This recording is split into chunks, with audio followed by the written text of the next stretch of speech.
वो real mix थे जो कारगिल वॉर में यूज़ हुए 1999 में। मैं फिर ऑडिशन देकर भूल गया था। एज़ आई सेड मैं पढ़ के आई मूव ऑन कि बीकानेर एयरफोर्स स्टेशन जाना है। फिर टामाक में हमने शूटिंग की। इसके कॉकपिट में बैठा fighter plane. Us civilians, us actors in the project. Netflix में छोटे-छोटे रोल से ही शुरू हुआ था। नेवी में अगर शिप में हूँ, तो मैं रियल लाइफ जो मैं कैरेक्टर प्ले कर रहा हूँ, पायलट से मिलकर, सारे ऑफिसर्स से मिलकर। आपके आने वाले प्रोजेक्ट जो ऑपरेशंस सफ़ेद सागर, बहुत कमाल की चर्चाएँ बनी हुई है। ये रोल कैसे मिला आपको? कोई पुराने आपके रेफ़रेंस के बेसिस पे या ऑडिशन दिया आपने? हाँ, ऑडिशन हुआ था। उसके बाद एक मैच बॉक्स के ऑफ़िस में ऑडिशन हुआ था, match box shots, Sanjay sir के ऑफ़िस में, Sanjay Raut and Shriram Raghav production house. उसके बाद एक्चुअली मैं फिर ऑडिशन देकर भूल गया था, मैं कुछ और शूट कर रहा था। फिर मुझे स्क्रिप्ट मिली, मैं स्क्रिप्ट पढ़ा कि मुझे अच्छी लगी स्क्रिप्ट, रियाज़ में and I like the script and I said okay I'd like to do it. तो फिर मैं अपना दूसरा प्रोजेक्ट शूट करने लगे थे, मैं उसमें बिज़ी हो गया था। उसके बाद जैसे मैं कुछ जो प्रोजेक्ट शूट कर रहा था, उसका आज जैसे लास्ट डे रैप हो रहा था आज, मुंबई में शूट कर रहा था, तो मुझे कॉल आया, मैं वैन में ही बैठा हूँ कि यार हमें 2 दिन में बीकानेर एयरफोर्स स्टेशन निकलना है। कितने टाइम के बाद जब आपको अप्रोच हुआ था?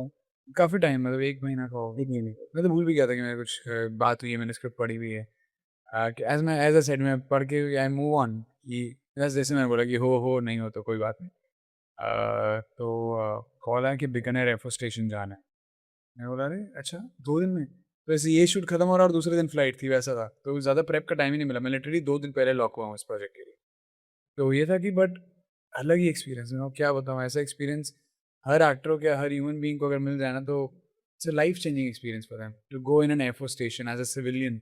एक सिविलियन को कभी मौका नहीं मिलता एयरफोर्स स्टेशन एंटर भी करने का बिकॉज़ इतनी स्ट्रिक्ट उनके प्रोटोकॉल्स होते हैं। तो वहाँ रियल टारमैक में हमने शूटिंग किया, रियल मिग्स के साथ, मिग्स के कॉकपिट में बैठा फाइटर प्लेन के और वो रियल मिग्स थे जो कारगिल वॉर में यूज़ हुए 1999 में, वो अभी तक एक्टिव है और हमारे बैठने के बाद डीकमीशन हो गए। So we are the last civilians, us actors in the project are the last and the only civilians, in fact, to have sat in those MiGs. And I feel that I'm really lucky to be a part of this project. कि एक तो एक अलग ही respect और pride और एक responsibility और pressure रहता है when you are wearing a uniform because you are representing someone from the defence forces, you are representing someone from the air force. तो आपको उस पे खरे उतरना है जो आप किरदार निभा रहे हो एंड मैं रियल लाइफ कैरेक्टर प्ले कर रहा हूँ, मैंने उनसे बात नहीं करी फ़ोन पे। So yeah it was very very it was an interesting experience जितने भी दिन हमने एयर फोर्स स्टेशन में शूट किया। It felt godly in a way, I had goosebumps when I was shooting there.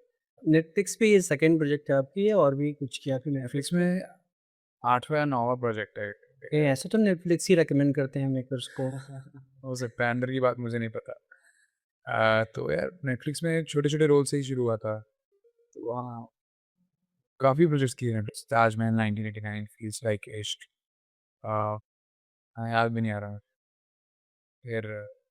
फिर आर्चीज़ हुआ, ये ऑपरेशन सफल सागर और भी कुछ-कुछ है। कि ऑपरेशन सफ़ेद सागर के लिए ट्रेनिंग की भी ज़रूरत पड़ी आपको? ट्रेनिंग हाँ, तो मैं वही बता रहा था कि मैं 2 दिन पहले लॉक हुआ था, तो वहाँ पर जाते साथ हमने पहले फैमिली के सीन्स और ये सब से शूट स्टार्ट किया। सो वहाँ बहुत टाइम था हमारे पास, बफर डेज़ जो होते कि ब्रेक भी काफ़ी था, एक शूट डे और दूसरे शूट डे के बीच। And I was very happy that I got that break क्योंकि उससे पहले बिल्कुल भी प्रेप का मौका नहीं मिला था। तो वहीं पर एयरफोर्स स्टेशन में ही सारे पायलट से मिलकर, सारे ऑफिसर्स से मिलकर सैल्यूट सीखा। जैसे इंडियन आर्मी, इंडियन नेवी और इंडियन एयरफोर्स का अलग-अलग सैल्यूट होता है, डिफरेंस होता है। उनके स्टांस अलग होते हैं। जैसे आप नेवी में अगर शिप में हो, तो आप स्टैंडर्ड टीज़ और अटेंशन ऐसे नहीं कर सकते बिल्कुल, बिकॉज़ शिप में हो। तो यूनिसन में अगर 50-100 लोग करेंगे तो सब कुछ माइंड में रखते हुए उनका अटेंशन भी सॉफ्ट होता है वहाँ नेवी में।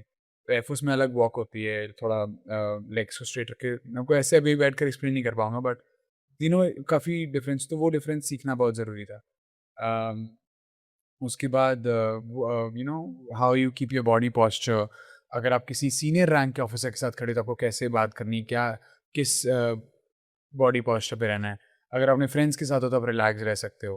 तो वो सब चीज़ें भी सीखने का मौका मिला because it's very important to maintain the hierarchy also in the defence forces. अगर आप किसी सीनियर के सामने तो आपको एक रिस्पेक्ट के साथ, एक ऑनर के साथ खड़े रहना पड़ता है। वैसे रियल इंसिडेंट पे ये आधारित जी, जी, जी। फ़िल्म है, जी। तो क्या रियल फैमिली से मिले भी आप?